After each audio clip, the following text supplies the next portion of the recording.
আল্লাহ পাকের শুকর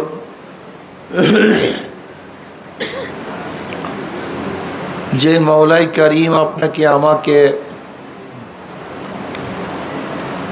আজকে বৃহত্তম এক জুমার নামাজের জামাতে উপস্থিত হওয়ার তৌফিক দান করছেন, এর জন্য শুকরিয়া দান। সবাই বলে আলহামদুলিল্লাহ।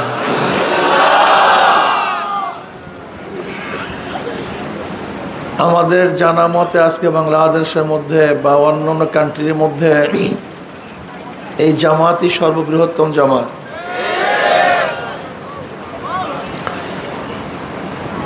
বড় জামাতের মধ্যে নামাজ পড়ার ফজিলাত ভিন্ন,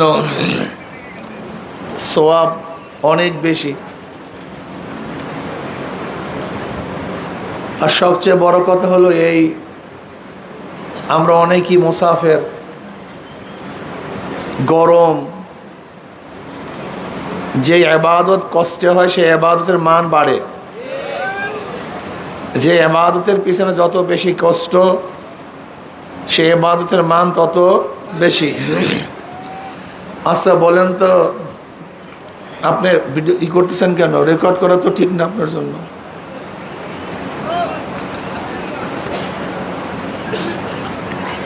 শীতের দিনে হুজুর ফজিলাত বেশি না গরমের দিনে হুজুর ফজিলাত বেশি? কারণটা কি?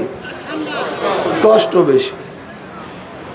গরমের দিনে রোজার ফজিলাত বেশি না শীতের দিনে রোজার ফজিলাত বেশি? কারণটা কি? কি বুঝলেন? যে ইবাদতের পিছনে যত বেশি কষ্ট হয় সেই ইবাদতের মান তত বেশি হয়। এইটি হলো মূল উসুল, মূল ভিত্তি। ঠিক আজকেও আমরা প্রচণ্ড গরমের মধ্যে আছি, তবে আল্লাহ পাকের শুকর, আল্লাহ পাক এখন পর্যন্ত আমাদেরকে হেফাজত করছেন। বিভিন্ন জায়গায় দেখা যায় বর্ষা, আল্লাহ পাক এখন হেফাজত করছেন। আল্লাহ পাক জন্য আমাদেরকে হেফাজতই রাখেন, সেগুলো আল্লাহুম্মা আমিন।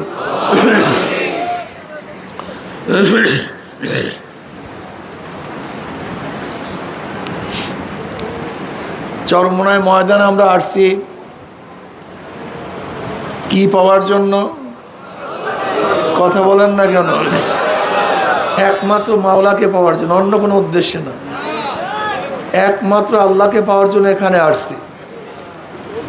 আল্লাযীনা জাহাদু ফীনা লানাহদিয়ান্নাহুম সুবুলানা ওয়া ইন্নাল্লাহা লামাআল মুহসিনিন।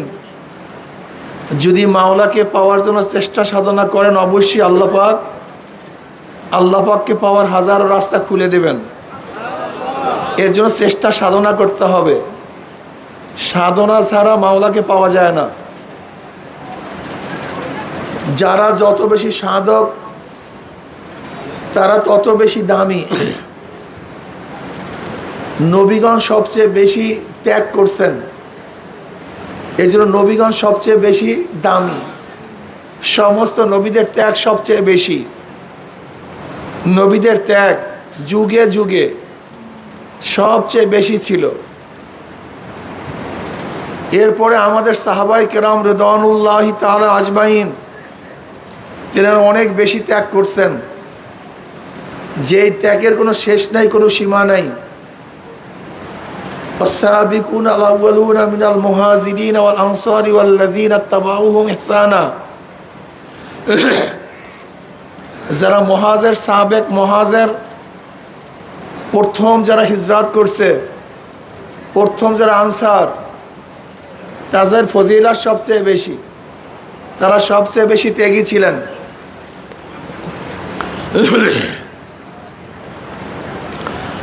আজকে চরমোনাই ময়দানের যে হালাত, এই চরমোনাই ময়দানে যারা প্রথম ছিলেন, প্রথম মুজাহিদ ছিলেন, তারা দামি। তারা আমাদের চেয়ে অনেক বেশি দামি। কি কথা ঠিক না?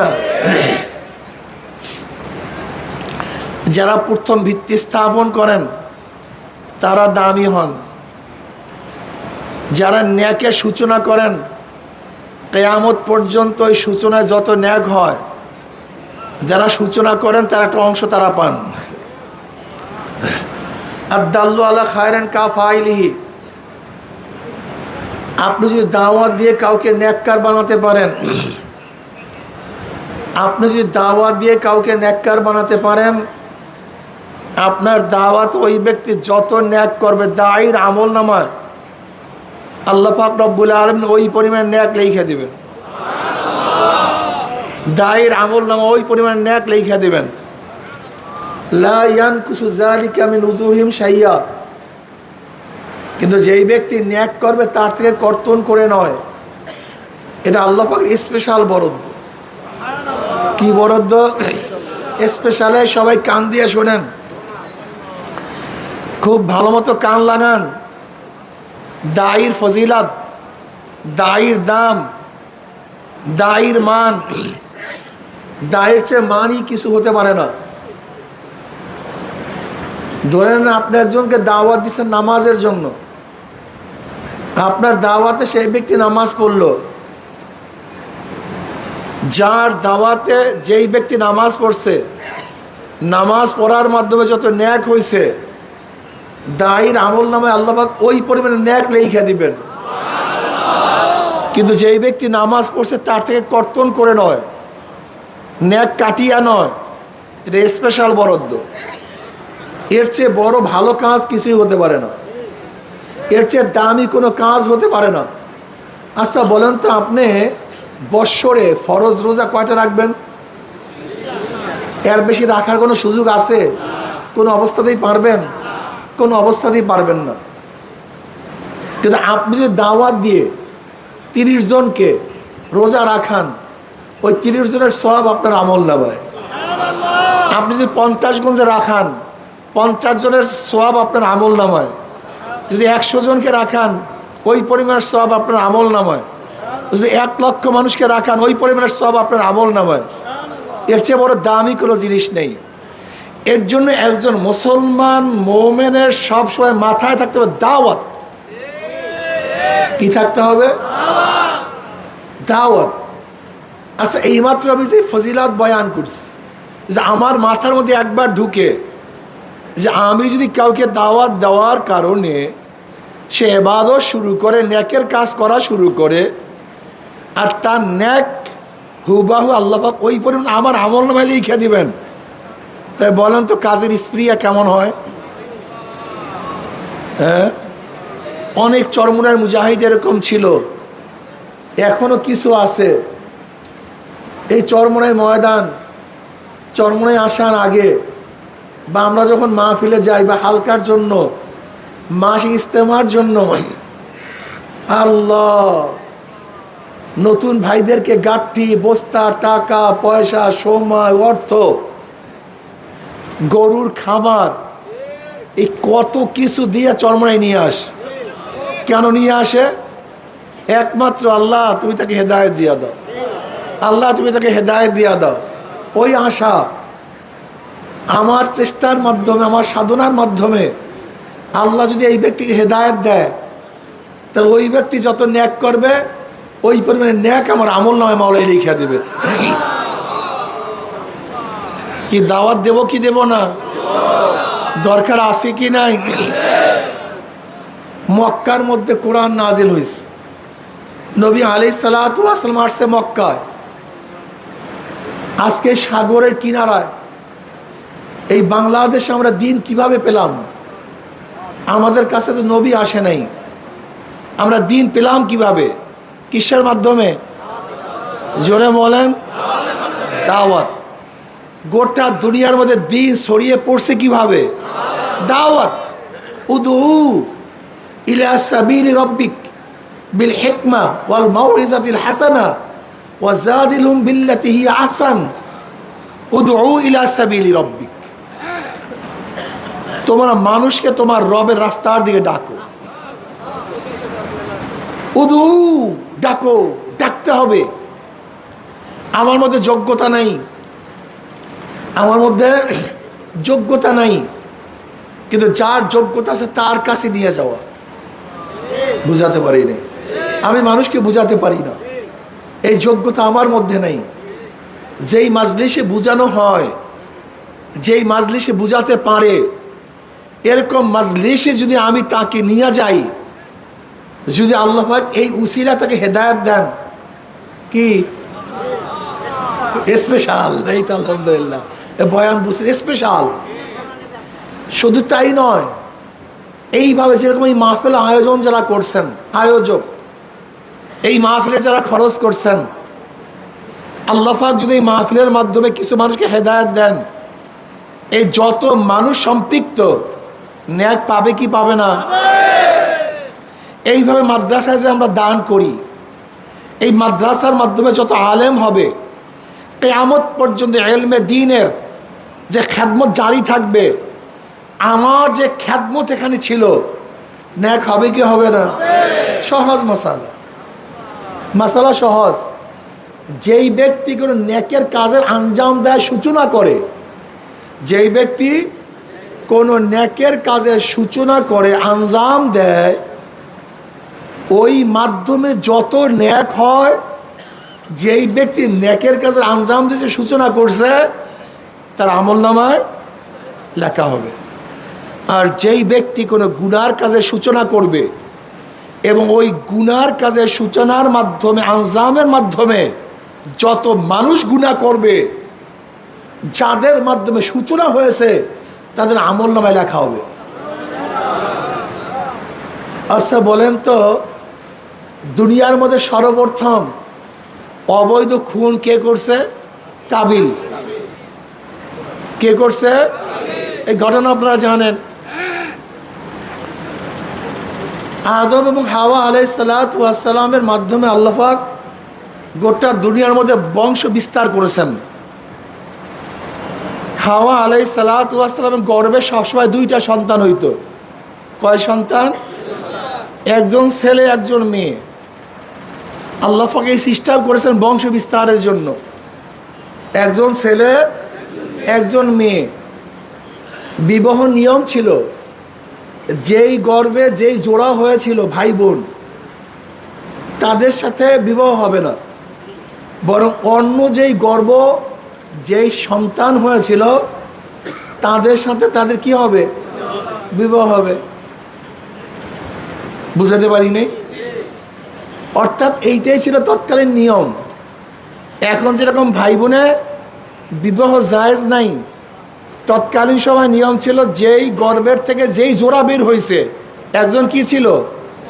পুরুষ, আর একজন, ওই জোড়ার মধ্যে বিবাহ, এইটা জায়েজ ছিল না।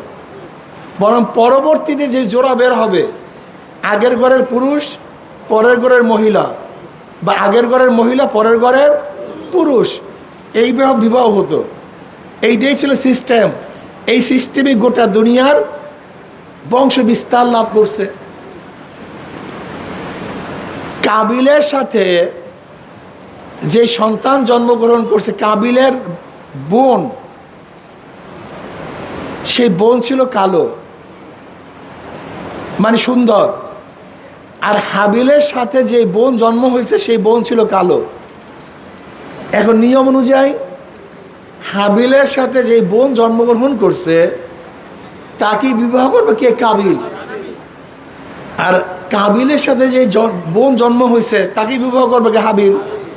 এমনিতে উসুল, এই নিয়মের মধ্যে সুন্দরী মেয়ে পড়ছে কার ভাগে? হাবিলের ভাগে। আর কালো মেয়ে পড়ছে কার ভাগে? কাবিলের ভাগে। এইটাই কানুন, এইটাই নিয়ম। এবার কাবিল বেঁকে পড়ছে, না আমি এটা মানি না। আদম আলাইহিসসালাম বুঝাবার চেষ্টা করেছেন, না আমি মানি না। আদম আলাইহিসসালাম বলতে, মান্নত করো। কি করো? আল্লাহর রাস্তায় মান্নত করো। যার মান্নত কবুল হবে, সেই অনুযায়ী ফয়সালা হবে। হাবিল ভেড়া পালতেন, দুম্বা পালতেন, ছাগল পালতেন, আর কাবিল কৃষিকাজ করতেন। কাবিল অনেকগুলি কৃষি পণ্য মানত করছে, দান করছে। আর কাবিল তার ছাগল বা ভেড়া বা দুম্বা আল্লাহ রাস্তায় দান করছে। তৎকালীন সময়ে মানত কবুল হওয়ার নিয়ম ছিল, আসমান থেকে এক অগ্নিকাণ্ড এসে যেটাকে ভক্ষণ করত, সেটা কবুল হইতো। আর যেটা ভক্ষণ করতো না, সেটা কবুল হইতো না। এই হলো কবুলিয়াতের নিয়ম ছিল। মানত কিসের উপরে? কে কোন মেয়ে ভাগে পাবে। যদি হাবিলের মানত কবুল হয় তাহলে তার ভাগে কালো মেয়ে, আর কাবিলের মানত যদি কবুল হয় তার ভাগে সুন্দরী মেয়ে। এর জন্য মানত করা হয়েছে, কোরা ঢালছে, ধরে নেন। আল্লাহর কি কৃষ্মা, আল্লাহ পাক তরফ থেকে হাবিলের মানত কবুল হয়েছে। আসমান থেকে আগুনের খণ্ড এসে সেটা ভক্ষণ করছে। কিন্তু এই পরও হাবিল এটা কবুল হওয়ার পর কাবিল মানতে পারে নাই। কাবিল মানতে, এরপর কাবিল হাজারো কথা বলে। তখন হাবিল কি বলো? ইন্নামা ইয়াতাকাব্বালুল্লাহু মিনাল মুত্তাকিন, ইন্নামা ইয়াতাকাব্বালুল্লাহু মিনাল মুত্তাকিন। আল্লাহ পাক রব্বুল আলামিন তো মুত্তাকিনদের থেকেই কবুল করেন। যারা আল্লাহর ভয়, আল্লাহর জন্য অন্তরের ভয়, অন্তরের মহাব্বাতে মাওলার জন্য যারা দান করে তাদেরটাই কবুল হয়। অর্থাৎ তাকওয়া ব্যতীত কোনো আমল কবুল হয় না। ইন্নামা ইয়াতাকাব্বালুল্লাহু মিনাল মুত্তাকিন, এই কথাটা খুব ভালো মতো মনে রাখতে হবে। এই ইতিহাস থেকে, এই ঘটনার থেকে তখন হাবিল কি মন্তব্য করলেন? কাদেরটা কবুল হয়? জোরে বলেন, কাদেরটা? মুত্তাকিনদের কবুল হয়। এই যে নামাজ আমরা পড়ব, কাদেরটা কবুল হবে? মুত্তাকিন। রোজা যারা রাখবো, কাদেরটা কবুল হবে? হজ যারা করবো, কাদেরটা কবুল হবে? ইন্নামা ইয়াতাকাব্বালুল্লাহু মিনাল মুত্তাকিন। ইবাদত সবারটা কবুল হবে না, সবার ইবাদত গ্রহণ হবে না, সবার ইবাদত আল্লাহর কাছে মূল্যায়ন হয় না। এই বাহ্যিক ইবাদতের কোনো দাম নাই, এই বাহ্যিক ইবাদতের কোনো মূল্য নাই। এই বাহ্যিক ইবাদত আল্লাহর কাছে গ্রহণ হয় না। ইবাদত কারটা কবুল হবে? কোরআন বলছে ইন্নামা ইয়াতাকাব্বালুল্লাহু মিনাল মুত্তাকিন। কাবিল, তুমি এত ফডর করিও না, সবার দান কবুল হয় না। দান কবুল হয়, ইবাদত কবুল হয় যাদের মধ্যে তাকওয়া আছে। আল্লাহ পাক বাহ্যিক ইবাদত দেখেন না। লা ইয়ানালাল্লাহু লুহুমুহা ওয়ালা দিমাউহা ওয়ালাকিন ইয়ানালুত তাকওয়া মিনকুম। এই যে আমরা দেখবেন কুরবানির সময় বিশাল বিশাল গরু দেই, বিশাল বিশাল মহিষ দেই। হ্যাঁ, কোরবানিতে উত্তম জিনিস দেওয়া ভালো, আকর্ষণীয় জিনিস দেওয়াই তো ভালো। যেরকম হাবিল তার সমস্ত পালের মধ্যে যেই দুম্বাটা সবচেয়ে ভালো ছিল, সেই ভালো দুম্বাটাই কিন্তু দান করছিল হাবিল। কথাটা বুঝাতে পারি? তা দান করার নিয়ম উত্তম জিনিস। যেরকম হাবিল তার পালের মধ্যে সবচেয়ে আকর্ষণীয়, সবচেয়ে দামি জিনিসটাই দান করেছিল। কুরবানি তো ভালো জিনিসই করা উচিত, কিন্তু আমরা কি করি? শুধু গোশত এবং রক্ত কুরবানি করি, কিন্তু আমার ভিতরে যে পশু আছে সেই পশুকে কুরবানি করি না। কিন্তু এই পশু কুরবানি না করলে ওই বাহিরের পশু কবুল হয় না। আমরা পেশ করি সামনে, আমরা সবাই গরু জবেহ দেই। যেরকম হাবিলও মানত কইরা সামনে রাখছে, কাবিলও মানত করছে সামনে রাখছে, কিন্তু কারটা কবুল হয়েছে কারটা কবুল হয় নাই তৎকালীন সব আমরা দেখতে পারতাম, কিন্তু এখন তো আর দেখতে পারি না। এখন দেখতে পারলে দেখতাম কত মানুষেরটাই যেন পুড়ে আছে, সেটা কবুল হয় না। আল্লাহ আমাদের সবাইকে এমন দিল তৈয়ার করে দেন যার মাধ্যমে যেন আমার সাথে কবুল হয়ে যায়। কার থেকে কবুল হয়? ঘুষ থাকে কোথায়? তুমি বলো কার থেকে কবুল হয়? মাশাআল্লাহ, বলেন কার থেকে কবুল হয়? এই একটা মাথার মধ্যে ঢুকান। এই যে নামাজ এখন পড়বো, কারটা কবুল হবে? ইন্নাল্লাহ লা ইয়ানজুরু ইলা সুয়ারিকুম ওয়া আমওয়ালিকুম ওয়ালাকিন ইয়ানজুরু ইলা নিয়াতিকুম ওয়া কুলুবিকুম। লা ইয়ানালাল্লাহু লুহুমুহা ওয়ালা দিমাউহা ওয়ালাকিন ইয়ানালুত তাকওয়া মিনকুম। এই রক্ত গোশত আল্লাহর কাছে পৌঁছে না। এই তোমাদের রক্ত, তোমাদের গোশত, এইটা আল্লাহর কাছে পৌঁছে না। আল্লাহর কাছে পৌঁছে কি ভাই? এই যে ভিতরের যে জিনিসটা আছে, যেটা বুঝাবার চেষ্টা করতে আছে, যেটা বুঝাবার চেষ্টা করতিস। এই তাকওয়া, এই তাকওয়া এটা আল্লাহর কাছে পৌঁছে, অন্য কিছু আল্লাহর কাছে পৌঁছে না। আল্লাহ পাক হাবিলটা কবুল করছে, কিন্তু কাবিল ফয়সালা মানতে পারে নাই। কাবিল ফয়সালা মানতে পারে নাই। কাবিল বলছে আমি তোমাকে হত্যা করব। হাবিল বলছে তুমি আমাকে হত্যা করো, আমি তোমার দিকে হাত বাড়াবো না। আমি তোমার দিকে হাত বাড়াবো না। তুমি অবৈধ কাজটা করতে পারো, কিন্তু আমি অবৈধ কাজ করব না, আমি করব না। কাবিল নফসের ধোকায় পড়ে আর সহ্য করতে পারে নাই। দুনিয়ার লোভ, এই যে দুনিয়ার মোহ, এই গোটা দুনিয়ার প্রথম এই খুন সংগঠিত হয়েছে এই সুন্দরী মেয়ে। এই সুন্দরী মেয়ে খুবই মারাত্মক, এই খুবই বেজাল। নবী আলাইহিস সালাতু ফরমান, মা তারাকতু বাদি ফিতনাতান আদাররা আলার রিজালে মিনান নিসা। মা তারাকতু বাদি ফিতনাতান আদাররা আলার রিজালে মিনান নিসা। আমার পরে আমার উম্মতের জন্য এই মেয়েদের ফিতনার চেয়ে বড় ফিতনার কিছু রেখে যায়নি। বহুত বড় ফিতনা, মারাত্মক ফিতনা। এই ফিতনার থেকে আমাদেরকে বাঁচতে হবে। প্রথম গোটা দুনিয়ার সর্বপ্রথম যেই খুন সংগৃহীত হয়েছে এই মেয়ে কেন্দ্রিক, এই মেয়ে কেন্দ্রিক, এই মহিলা কেন্দ্রিক। এই ঘটনাগুলি আমাদের মনে রাখতে হবে। এগুলি ইতিহাস, এগুলি কোরআন বলছে। কোরআন কেন এই কথাগুলি বলছে? আমাদেরকে নসিহাত করছে কোরআন বারবার, আমাদেরকে ওয়াজ করছেন কোরআন বারবার, এইভাবে চলো, এইভাবে চলো। প্রথমে এই কাজ হয়েছে, প্রথমে এই কাজ হয়েছে, তোমরা সেই দিকে যেও না। আল্লাহ পাক হাবিলের কোরবানি কবুল করলেন, তার যে সুন্দরী মেয়ে চুজ করলেন, কিন্তু কাবিল মানতে পারে নাই। কাবিল হাবিলকে হত্যা করছে।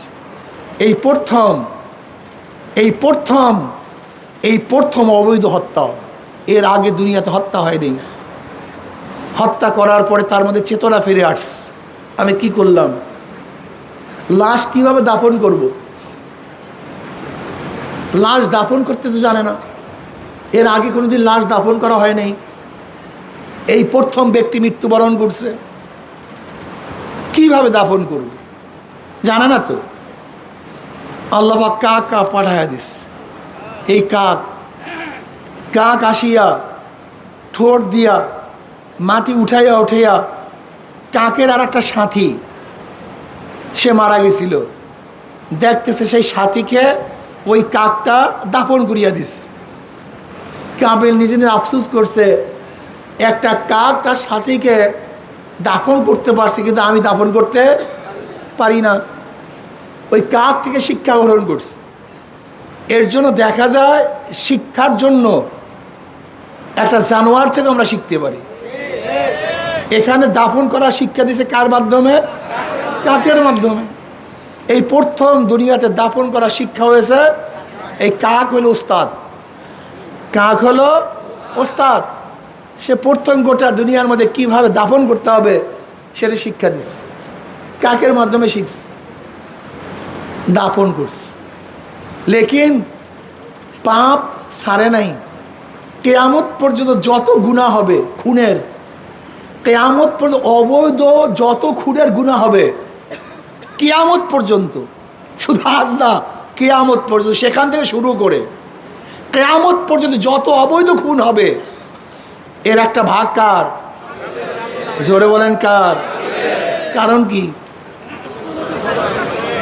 হ্যাঁ, কি বুঝলেন? যে ব্যক্তি যেই গুনার, যে অপকর্মের সূচনা করে, যার মাধ্যমে অপকর্ম হয়, ওই অনুকরণে কিয়ামত পর্যন্ত যত গুনাহ হবে একটা ভাগ ওই ব্যক্তির। এর জন্য খবরদার, একটা হলো গুনাহ, আর হলো গুনার সূচনা, একটা হলো গুনাহ, আর হলো গুনার সম্প্রসারণ। আমরা তো সবাই গুনাহগার পাগল, কুল্লুকুম খাত্তাউন, আমরা সবাই গুনাহগার। কিন্তু এমন গুনাহ করিয়েন না, এমন পাপ করিয়েন না যেই পাপে আর একজন পাপিষ্ট হয়।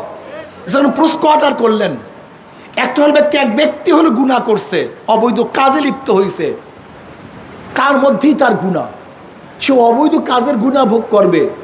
কিন্তু যদি কেউ অবৈধ কাজের দ্বার উন্মোচন করে, পথ খুলে দেয়, দরজা খুলে দেয়, ওই দরজার মাধ্যমে, পথের মাধ্যমে যত মানুষ গুনাহ করবে, ওই ব্যক্তির আমল নামে ওই পরিমাণ গুনাহ। এই কাজ কোন পাগলে করে আমাকে বলেন তো? কোন পাগলে এই কাজ করে? হ্যাঁ, কোন পাগলে এই কাজ করে? এক ব্যক্তি যাত্রা গানের আয়োজন করছে। কিসের আয়োজন? ওই যাত্রা গান দেখিয়ে যত মানুষের গুনাহ হবে, ওই যারা যাত্রা গানের সহযোগী প্রত্যেকের আমল নামে সেই পরিমাণের গুনাহ। এক ব্যক্তি গান শুনছে, কি হয়েছে জোরে বলেন? কিন্তু এক ব্যক্তি আয়োজন করছে গানের, এক ব্যক্তি গান শুনছে, স্পেশালি গানের গুনাহ, আর আয়োজন করার কারণে, এই গান শোনার কারণে যত মানুষ গুনাহগার হয়েছে, ওই শয়তানের কপাল পোড়ায়, ওই কপাল পোড়ার কপালের মধ্যে সব লেখা আছে।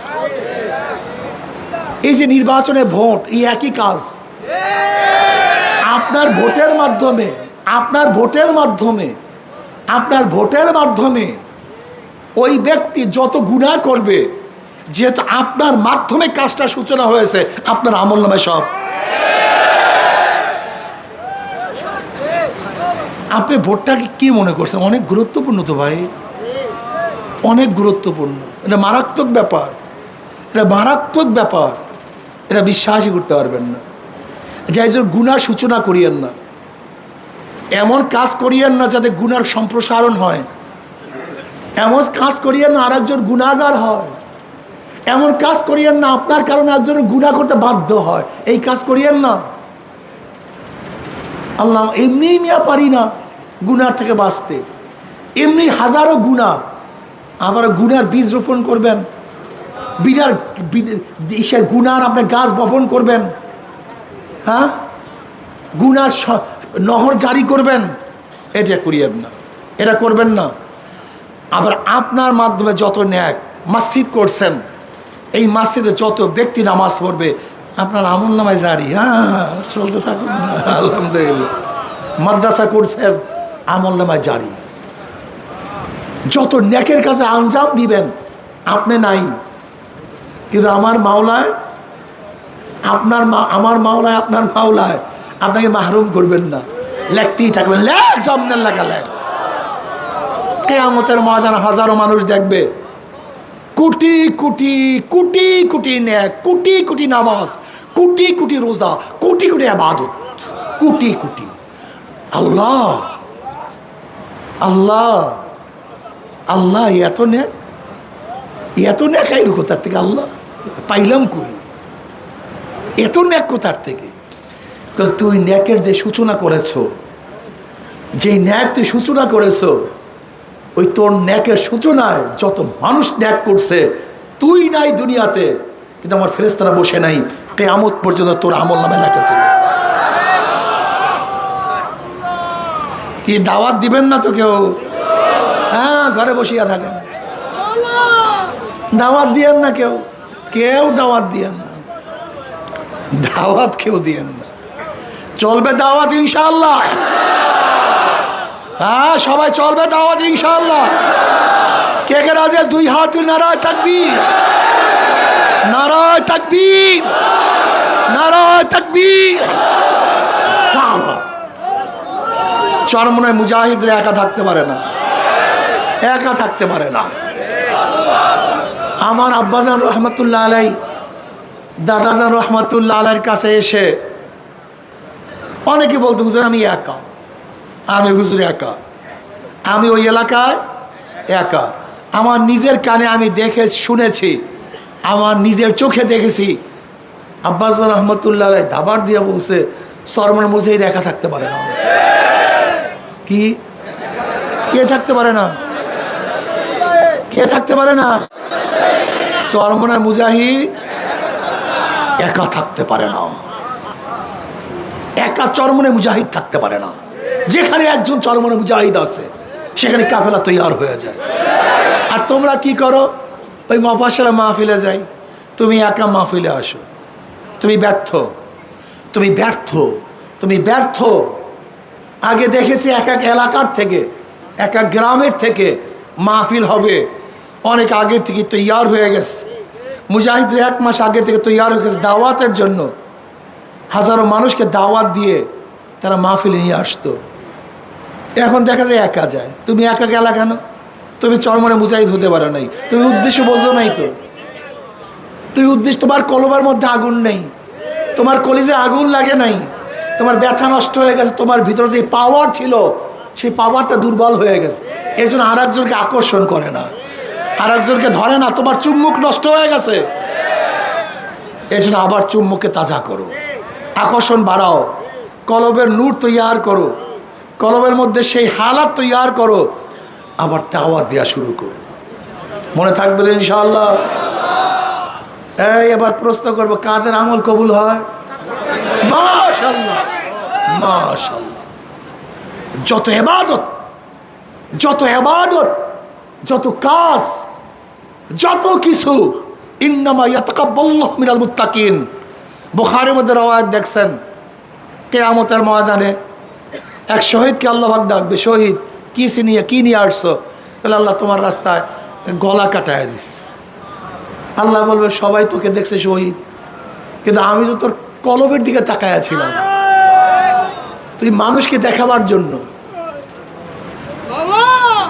গনিমতের মাল পাওয়ার জন্য, পদোন্নতি হওয়ার জন্য তুই আমার রাস্তায় গলা কাটাইছ, আমার জন্য না। মানুষ তোকে শহীদ বলছে, কিন্তু আমি তোকে শহীদ বলি না। সবাই শহীদই কাফেলা। একটা হলো শরিয়াতে শহীদ, আর হলো রাজনৈতিক শহীদ। কি শহীদ ভাই? আর একটা হলো, দেখেন না, রাজনৈতিক শহীদ হিন্দুরাও শহীদ হয়। রাজনৈতিক শহীদে, কিন্তু শরিয়াতের শহীদ সবাই হতে বুঝাইতে পারি না। রাজনৈতিক শহীদ ভিন্ন জিনিস, শরিয়াতের শহীদ ভিন্ন জিনিস। এখন যত শহীদ শোনেন, শহীদি কাফেলা, শহীদি অমুক, অমুক শহীদ, এগুলো রাজনৈতিক শহীদ, এরা শরিয়াতের শহীদ না। শরিয়াতের শহীদ হতে হবে কিভাবে? আপনি যদি বলেন আমি ইসলাম কায়েম করব না, শরিয়াত কায়েম করব না, আর আপনি সেই রাস্তায় মারা গেলে শহীদ হবেন, এরকম ফতোয়া আমার জানা নাই। যদি কারোর জানা থাকে আমাকে জানাইয়া দিবেন, এটা জানতে চাই। এই ফতোয়াটা আমি জানতে চাই, খুবই আমার আগ্রহ যে শহীদের ব্যাখ্যা, কিভাবে শহীদ হয়, কেন শহীদ হয়, কোন উদ্দেশ্যে শহীদ হয়। আমরা যতটুকু দেখেছি, যুদ্ধের ময়দানে গিয়েও যদি আল্লাহর ওয়াস্তে না হয়, সে শহীদ হবে না। এইমাত্র বুখারীর রওয়ায়াত শুনাইস, বুখারীর মধ্যে আসছে, আল্লাহ পাক সেই ব্যক্তিকে ডাকবে, কি নিয়ে আসছো? বলে, আল্লাহ তোমার রাস্তায় শহীদ হইস, গলা কাটায় দিস। আল্লাহ বলবে, আমি তোর অন্তর্যামী, তোর কলবের দিকে তাকায়া ছিলাম।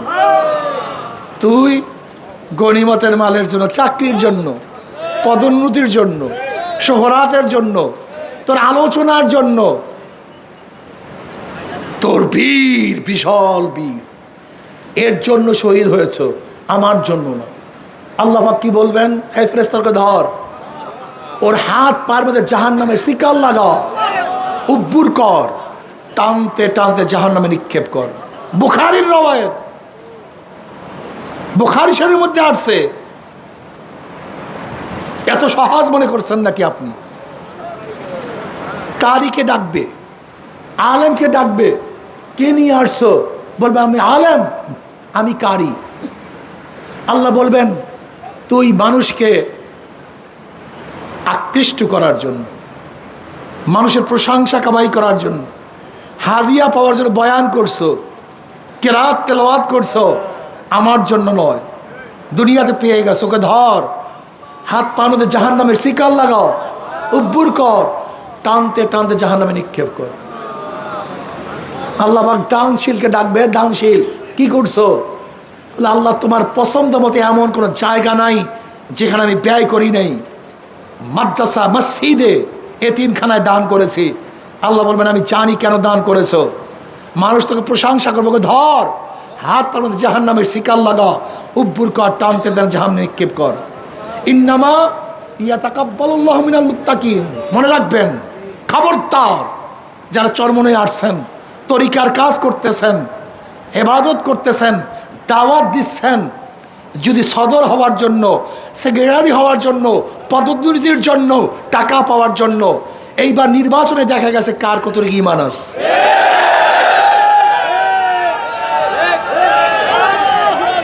আরে সব ফাঁকা। সবচেয়ে খারাপ অবস্থা হয়েছে, আরে ভাই পরীক্ষা ছাড়া গলার মধ্যে সবই তো দেখা যায় স্বর্ণ, কিন্তু যখন ঘষা দেওয়া হয় তখন বোঝা যায় কোনটা স্বর্ণ কোনটা স্বর্ণ না। আরে আল্লাহ, এত সহজ এই কলফটা তৈয়ার করা এত সহজ না। মনে রাখতে হবে, একটা উসুল মনে রাখবেন, দুই কারণে মানুষ জীবন দিতে পারে। কয় কারণে? একটা রুহানিয়াতের জজবায় আর একটা নফসানিয়াতের জজবায়, দুটোটা সমান হয়, কম না। নফসানিয়াতের জজবা মানুষ অকাতরে জীবন দিতে পারে। আচ্ছা বলেন তো, এই জুলাই আগস্টের বিপ্লবে যারা জীবন দিছে এরা কোন জজবায় দিছে? নফসানিয়াত। এটা জোশ। এই যে মানুষ পাড়ায় এই বিবাড়িয়া নরসিংদীর চরের মধ্যে বা বিভিন্ন কিশোরগঞ্জে দেখা যায় চরের মধ্যে মারামারি হয়, মানুষ মারা যায় না কিসের কারণে? রুহানিয়াত, হ্যাঁ নফসানিয়াত। তোকে মারবই, এই নফসানিয়াত। আবার রুহানিয়াত, আমি আল্লাহর রাস্তায় শহীদ হবই। এই দুই ধারাই মানুষ ত্যাগ করে। অনেকে দেখবেন অনেক ধারার মধ্যে ত্যাগই আছে, বলে আমি আল্লাহর রাস্তায়। এটা ভুল। কমিউনিজমের মধ্যে ত্যাগ নাই, যারা কমিউনিস্ট করে তাদের মধ্যে ত্যাগ নাই। আপনি জানেন হাজার কমিউনিস্ট আছে, কমরেড আছে, যাদের ত্যাগের ইতিহাস এত মারাত্মক যা চিন্তাই করতে পারবেন না। তার মানিটা কি? আল্লাহর রাস্তায় এত সহজ। রুহানিয়াতের রাস্তা এক জিনিস, নফসানিয়াতের রাস্তা এক জিনিস। রুহানিয়াতের রাস্তায়ও মানুষ জীবন দিতে পারে, আবার নফসানিয়াতের রাস্তায় মানুষ, যেরকম ধরে নেন বদরের ময়দানে কাফের বেশি মারা গেছে না মুসলমান বেশি মারা গেছে? কাফের বেশি মারা গেছে। বদরের ময়দান মুসলমান বেশি মারা গেছে না কাফের বেশি মারা গেছে? তা জজবাসারা মরল কিভাবে? জজবাসারা জীবন দিল কিভাবে? কথাটা বুঝাতে পারি না। অনেকে দেখা যায় মৃত্যুবরণ করলেই কলে আমরা শহীদি কাফেলা, মৃত্যুবরণ করলেই আমরা শহীদি কাফেলা। এত সহজ না শহীদি কাফেলা। তুমি প্রথম দেখো যে তুমি কেন মৃত্যুবরণ করতেছো, কারণটা কি কারণে মৃত্যুবরণ করতেছো?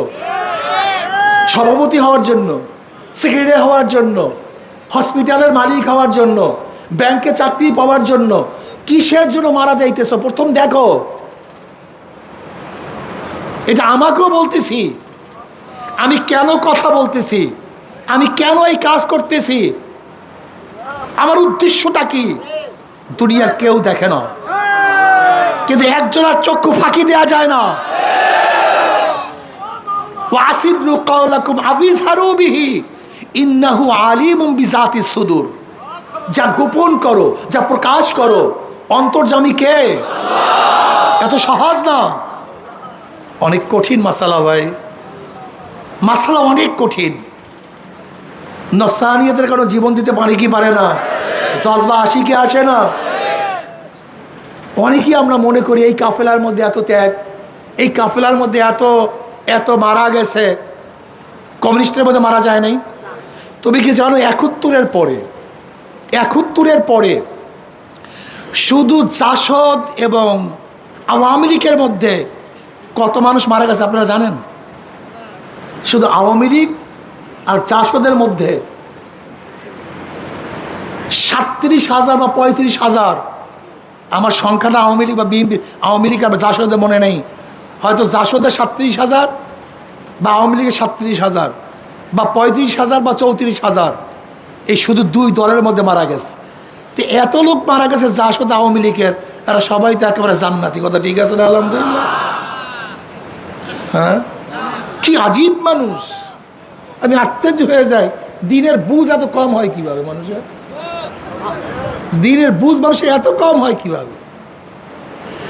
শুধু ৭১-এর পরে জাসদ আর আওয়ামী লীগ, ছাত্রলীগ, জাসদের মধ্যে মারামারিতে হাজার হাজার মানুষ মারা গেছে।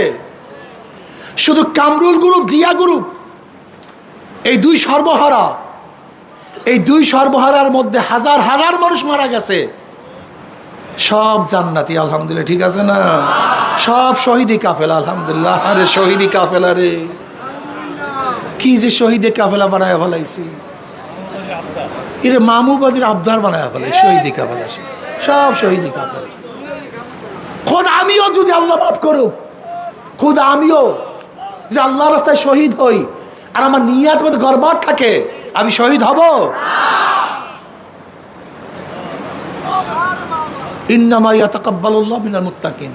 মনে রাখবেন সবসময় বয়ানগুলি, এগুলি টটকা টটকা বয়ান, এগুলো অন্তরের মধ্যে স্থির করতে হবে, এগুলো লিখে রাখতে হবে, এটা কলমের মধ্যে এগুলি মনে রাখতে হবে, এগুলি ভোলা যাবে না। তো এই বয়ানগুলি ভোলা যাবে না। নফসানিয়তে তাগিদও মানুষ অকাতরে জীবন দেয়। এই যে দেখেন বামপন্থী, রামপন্থী, ভারতপন্থী, আমেরিকাপন্থী দলের মধ্যে তেগি নাই? জোরে বলেন।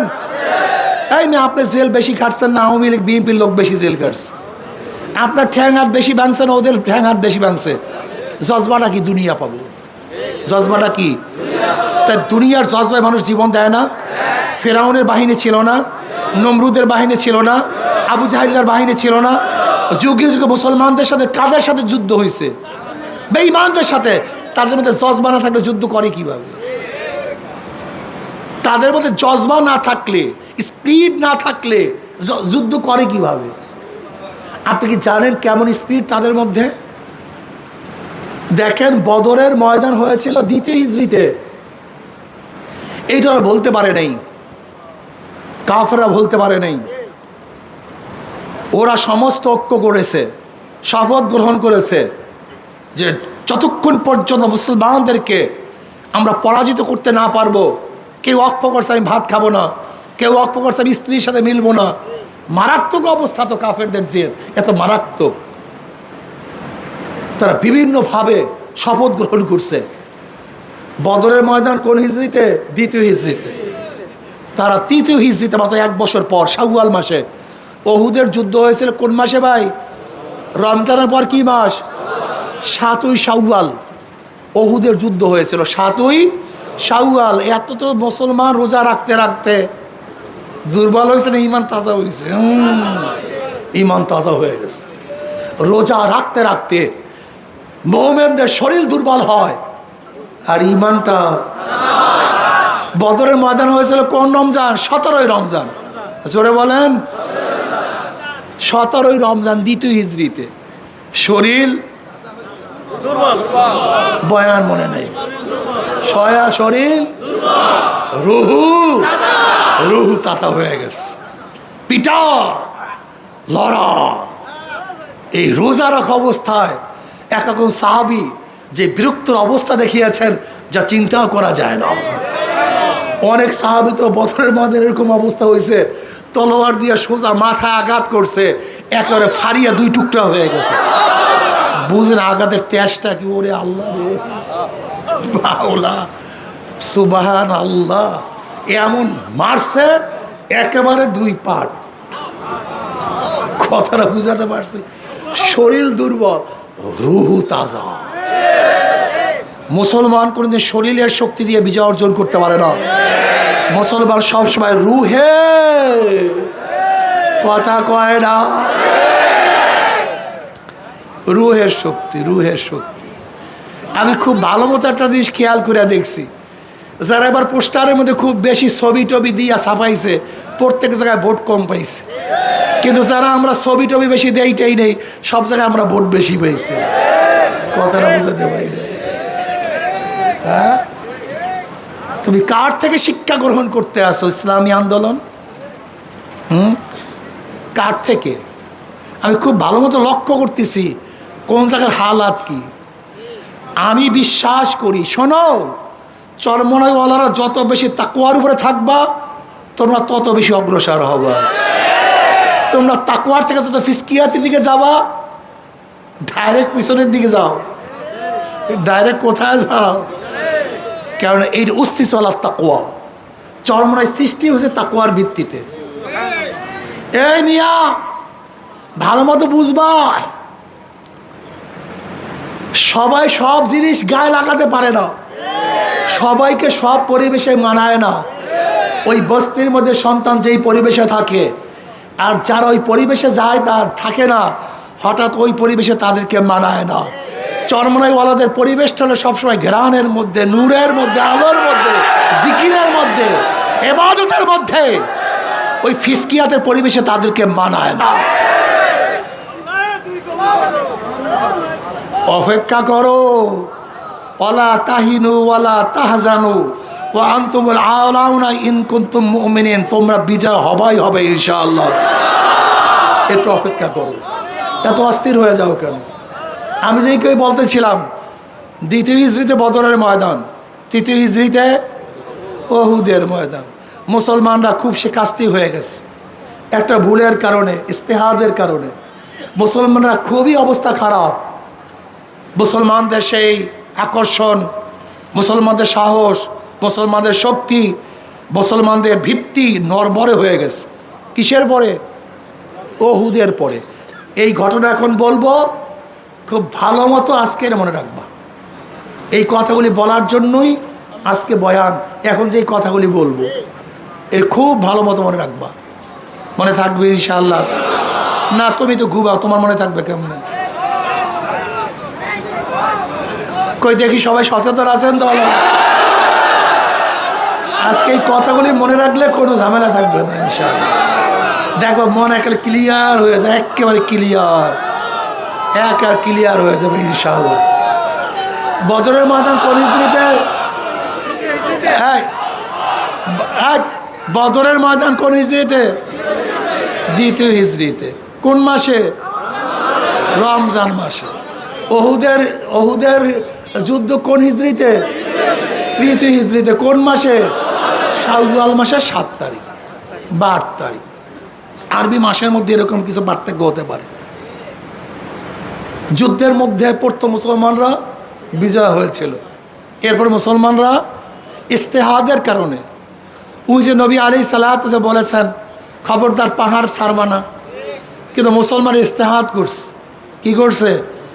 যে এই ঘোষণা ছিল যুদ্ধ চলাকালীন অবস্থা, এখন তো যুদ্ধ শেষ, এখন আমরা সবাই গনিমতের মাল টোকাই বা ছেড়ে দেই। ওখানে ছিল 50 জন, সংক্ষিপ্ত কথা কত? 50 জন। 40 জন ইখতিলাফ করে চলে আসছে মাঠে, কিন্তু 10 জন বলছে না আমরা যাব না। খালিদ বিন ওয়ালিদ রাদিয়াল্লাহু তাআলা তখন মুসলমান হয় নাই, তিনি পিছন থেকে কাফেলা নিয়ে আক্রমণ করছে, মুসলমানদের উপর আক্রমণ করছে। হঠাৎ অপ্রস্তুত পিছন থেকে আক্রমণ করার কারণে যেই ঘটনা ঘটছে তা আপনারা জানেন। এই ঘটনা কেন আবৃত করব না, খুবই অবস্থা খারাপ। মুসলমানরা ছত্রভঙ্গ হয়ে গেছেন, মুসলমানদের অকর, মুসলমানদের উপরে যেই মানুষের একটা ভীতি ছিল সেটা নষ্ট হয়ে গেছে। বুঝেন না, হাতি ফান্দে পড়লে কি জানি চামচিকা তালায়, হাতি ফান্দে পড়লে ঠিকই একই অবস্থা।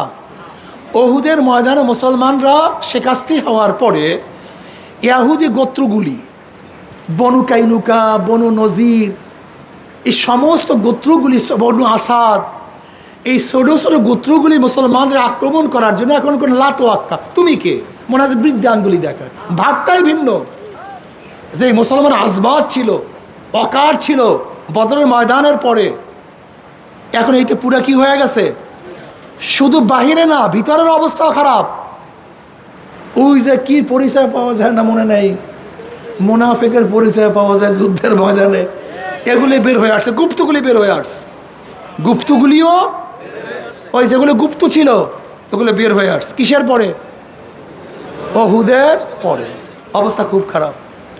নবী আলাইহিস সালাম খুবই চিন্তিত, খুবই চিন্তিত, খুবই চিন্তিত। কি মাসে বললাম না? উহুদের ময়দান শাওয়াল মাসে। কোন হিজরি? এর মধ্যে 4th হিজরি সফর মাসে চতুর্থ সফর মাসে বনু আজল এবং বনু কারা গোত্রের লোক আসে জনাবি মোহাম্মদ রসুল্লাহ সাল্লাল্লাহু আলাইহি ওয়াসাল্লামের কাছে, ইয়া নবী আল্লাহ, কিছু লোক দেন, আমরা তাদেরকে নিয়ে যাব, তারা আমাদের মধ্যে দাওয়াত দিবে। কি দিবে? দাওয়াত দিবে। দাওয়াত দিলে মানুষ মুসলমান হবে। ভালো মতো মনে রাখবেন, খুব খেয়াল দেন এই বয়ানগুলি, খুব ভালো মতো মনে রাখবেন।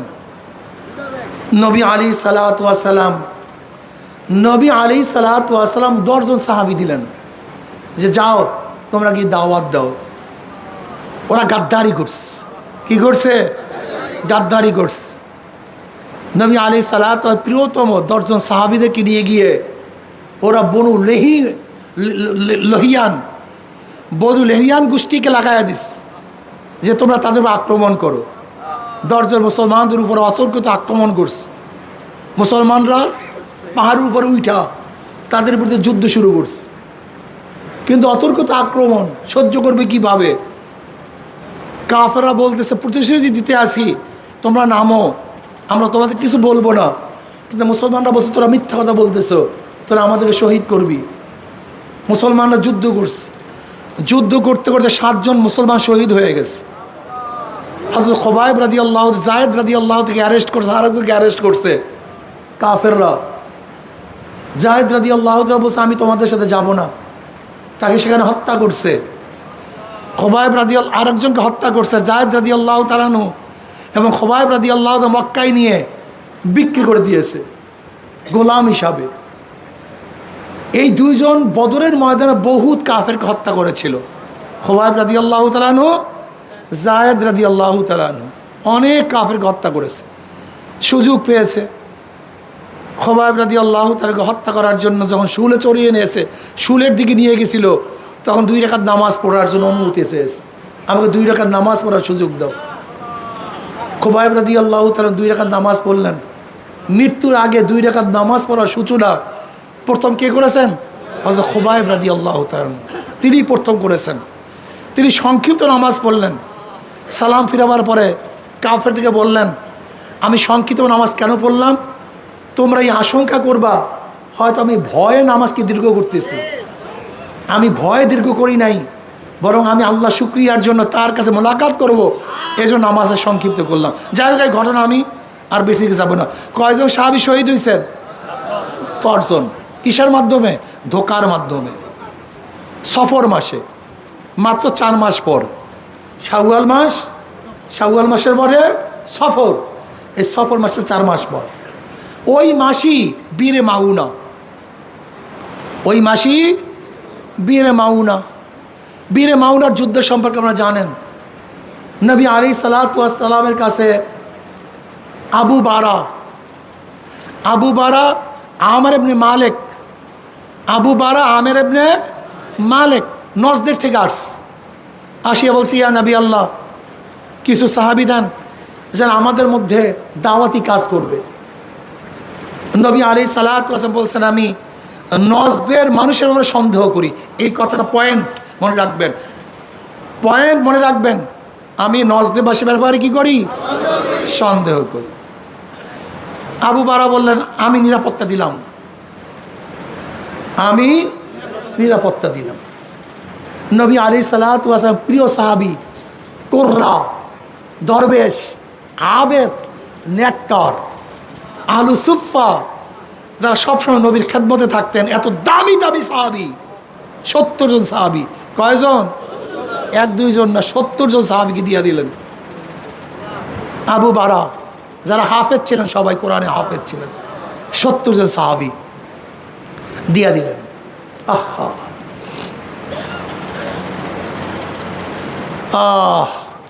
হযরত মুনজির রাদিয়াল্লাহু নেতৃত্বে তারা রওনা করলেন। তারা গেলেন বীরে মাউনার কাছে। সেখানে যাওয়ার পরে 2 জন সাহাবী চলে গেলেন উট চালাবার জন্য। হযরত হারাম রাদিয়াল্লাহু তাআলা আনহু নবী আলাইহিস সালাতু চিঠি নিয়ে আমের ইবনে তুফাইল তার কাছে গেল, যে আবু বারার চাচা ছিল, তার কাছে নিয়ে গেল, মানে ভাতিজা ছিল, ভাতিজা, তার কাছে চিঠি নিয়ে গেল জনাব মুহাম্মদ রাসূলুল্লাহ সাল্লাল্লাহু আলাইহি ওয়াসাল্লাম। নবী আলাইহিস সালাত ওই চিঠি পড়েও নাই, ওই কাফের, ওই বেঈমান, ওই ইসলামের দুশ্মন তার সামনে নবী আলাইহিস সালাতু ওয়াস সালামের চিঠি ছিঁড়ে ফেলছে এবং ইঙ্গিত করছে পিছন দিক থেকে হারামকে কি করো, হত্যা করে ফেলো। আচ্ছা, হারাম রাদিয়াল্লাহু তাআলাকে পিছন থেকে বর্ষার আঘাতে হত্যা করা হয়েছে, শহীদ করা হয়েছে। তখন তিনি কী বললেন, ফুস্তু রব্বিল কাবা, রব্বে কাবার কসম, আমি কামিয়াব হয়ে গেছি। আমি কি হয়ে গেছি? কামিয়াব হয়ে গেছি। এরপরে ইবনে তুফাইল তার গোত্রের সমস্ত লোক থেকে ডাকছে তাদের আক্রমণ করার জন্য। যেহেতু আবু বরার নিরাপত্তা ছিল, এর জন্য গোত্রের লোক নামে নাই, অন্য গোত্রের লোকের মাধ্যমে তাদের উপর আক্রমণ করছে। 70 জন সাহাবীকে হত্যা করা হয়েছে। কয়জন সাহাবী? 70 জনকে। কিসের মাধ্যমে? এই ধোঁকায় পড়ার কারণে। বলেন তো, 3য় হিজরিতে মুসলমানদের অবস্থায় মাত্র 4 মাস, ওই সফর মাসেই এক ঘটনা ঘটছে, 10 জন সাহাবী নেই, তাও দামি দামি সাহাবী। আবার একই ভুলের কারণে 70 জন সাহাবী নাই। 1 মাস পর্যন্ত তাদের বিরুদ্ধে ফজরের সময় বরদোয়া করা হয়েছে। এখন বলেন তো মুসলমানদের অবস্থাটা কি? কি অবস্থা? আবার 5ম হিজরিতে মুসলমানদের উপরে বেঈমানরা সম্মিলিত আক্রমণ করছে, কিন্তু মুসলমান দুর্বল হয়নি। তাই ধোঁকায় পড়তে পারে কি পারে না? আমরাও কিছু ধোঁকায়, কথা বলে না কেন? কিন্তু দুর্বল হওয়া মনে থাকবে না ইনশাআল্লাহ। আল্লাহ আমাকে, আমাদের সবাইকে ইসলামের উপরে, হকের উপর আবেদন থাকার তৌফিক দান করেন। আমা আলাইনা ইল্লাল বালাগ।